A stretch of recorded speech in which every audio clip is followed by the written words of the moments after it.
कुंभ राशि वालों, जीवन में अगर चाहते हैं आप सफल होना, वैसे तो सफल होना हर कोई चाहता है, लेकिन आपकी बात ही जुदा है। तो ऐसे में आज हम बात कर रहे हैं कुंभ राशि वालों की। अगर आप जीवन में चाहते हैं सफल होना तो क्या करें और किन चीज़ों से बचें, आपकी कमजोरी क्या है, आपकी खूबियाँ क्या है, तमाम बातें आज हम आपसे साझा करेंगे। तो शुरुआत करते हैं। और ये प्रिडिक्शन चंद्र राशि पर आधारित है, यानी आपकी पुकार नाम की राशि कुंभ है या फिर चंद्र राशि कुंभ है तो ये वीडियो आपके लिए है। तो कुंभ वाले सबसे जुदा, सबसे हटकर होते हैं। कुंभ वालों की बातें ही निराली होती है। हमने पहले भी आपके बारे में बहुत सारी बातें की हैं। उम्मीद है आपको पसंद आ रहा होगा। अगर आ रहा है तब लाइक कर सब्सक्राइब कीजिएगा, नहीं आ रहा है तो कोई बात नहीं। तो चलिए हम बात कर लें। सबसे पहले, वैसे तो हमने बहुत सारी बातें आपसे की है और हो सकता है कुछ बातें रिपीट भी हो, लेकिन जो दर्शक अभी अभी हमसे जुड़े हैं उनको दो बातें जानने का हक है। कुंभ राशि जो है वो शनिदेव इनका मालिक हैं और इनका जीवन का जो पूरी तरह से कंट्रोल करता है जो ग्रह, जो प्लैनेट, वो शनिदेव ही होते हैं। यानी शनिदेव की कृपा पर कुंभ राशि वालों का जीवन निर्भर करता है या फिर चलता है। वैसे तो बहुत बुद्धिमान होते हैं। अब चूंकि शनिदेव की राशि है, शनिदेव के ऊपर इनका पूरे जीवन पर कंट्रोल है, तो होता क्या है ना, थोड़े से ये कर्म प्रधान हो जाते हैं, लेकिन कभी कभी कुछ कमजोरियां हैं जो इन्हें आगे बढ़ने नहीं देती। तो उन चीज़ों पर आपको काम करना चाहिए। कभी कभी लापरवाह बहुत हो जाते हैं, कभी कभी आलसी भी हो जाते हैं और इस लापरवाही में, इस आलस्यपन में अच्छे अच्छे मौके हाथों से गवा देते हैं। तो ऐसे में इन चीज़ों को आपको समझना होगा, क्योंकि अगर अभी नहीं समझे तो फिर जब चिड़िया चुग गई खेत तो आप समझ के भी क्या करोगे। तो कुंभ राशि वालों, सबसे पहले तो एक बात जान लें कि आप धन की परवाह करते ही नहीं हैं। बिल्कुल नहीं, क्योंकि कुंभ राशि वाले धन की बहुत परवाह नहीं करते और अगर काम चल जाए तो बचत की चिंता भी नहीं करते। तो क्या ये सही है?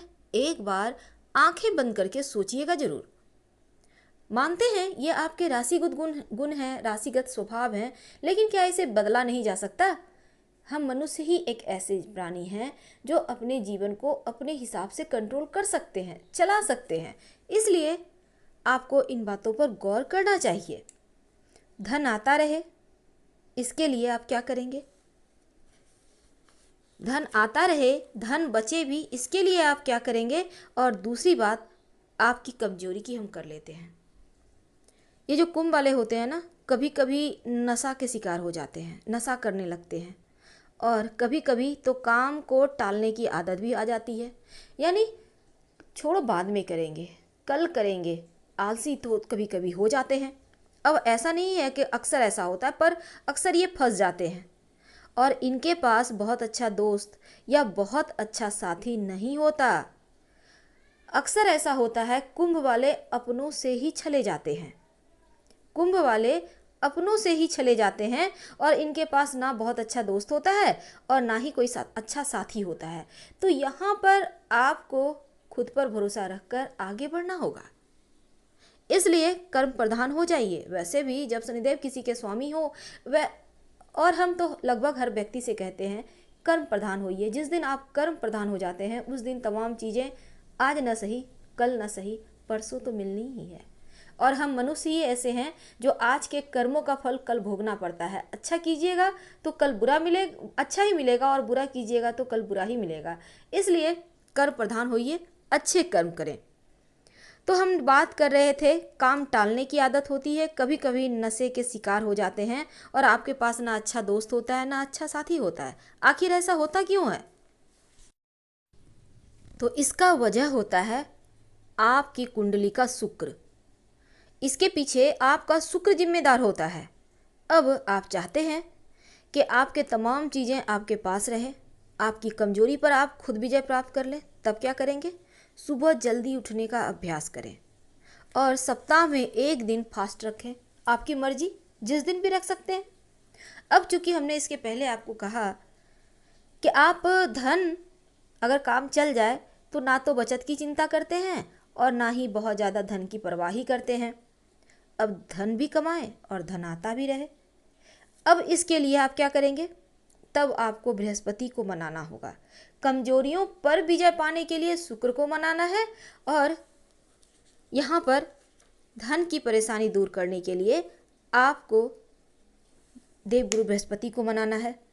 करेंगे क्या, तो ओवरऑल कहें, सुबह जल्दी उठें, नहा धोकर अपने माथे पर केसर का तिलक लगाएं। कैसे लगाएंगे, एक छोटी सी कटोरी ले लें, एक चुटकी केसर डालें, गंगा जल घर में है तो उसमें डाल दें, नहीं तो प्लेन वाटर भी डाल सकते हैं। 2-4 बूंद डालिए, वो गीला हो जाएगा।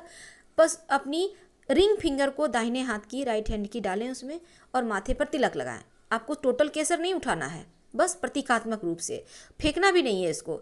अगले दिन अगर वो सूख जाता है तो उसमें फिर से 2-4 बूंद पानी दे दें। इस तरह से आप करें। जब आपको लगे कि अब खत्म हो गया है तब फिर से फ्रेश ऐसे ही आप रखिए और इसका तिलक करते रहिए। आपकी लाइफ ना बदल गई तब कहना, आपको फ़र्क महसूस होगा और ये लाइफ टाइम आप कीजिए, आपके लिए बहुत अच्छा है, बहुत ज़रूरी है। और संभव हो तो बृहस्पतिवार के दिन पीली चीज़ों का दान कर सकते हैं। अब पीला केला है, चना का दाल है, करेंगे क्या, थोड़ा सा ले लें, पास के किसी मंदिर में रखा है। अब हम ये नहीं कहेंगे कि 1 kg कर दें, बिल्कुल नहीं। दान भी अपने दिल से जितनी निकले उतना ही कीजिए, क्योंकि ये आपको कुछ दिनों तक करना होगा। बृहस्पतिवार के दिन, याद रखिएगा, थर्सडे के दिन, रोज़ नहीं करना है। अगर आप कर्जों से परेशान हैं तब ऐसे में एक उपाय बहुत ज़रूरी है, क्योंकि बहुत सारे दर्शक ऐसे भी हैं जो कहते हैं प्लीज़ बताइए बहुत ज़्यादा कर्ज से परेशान हैं। तो चलिए आज हम बता ही देते हैं।